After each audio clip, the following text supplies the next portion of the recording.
ভাইরা আমার, আল্লাহর কসম করে বলি, একটা সময় আসবে মন খুলে নামাজ পড়তে চাইবেন। বিশ্বাস করেন ভাই, লিখে রাখেন ডায়েরিতে।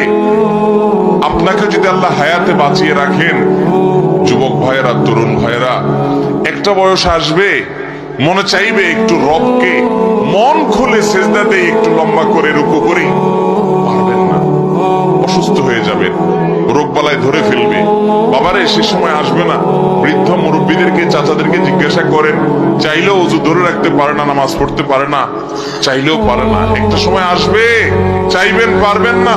নামাজটাকে সুন্দর করেন, সময় মতো পড়েন, অনেক রাকাত নামাজ পড়বেন, নফল নামাজ পড়বেন। এটার চেয়ে উত্তম হলো ফরজটা পড়লেন, মূল সুন্নত গুলাই পড়লেন, কিন্তু ধীরস্থিরতার সাথে পড়লেন। 10 রাকাত তাড়াহুড়া করে পড়ার চাইতে 2 রাকাত আস্তে আস্তে পড়া অনেক বেশি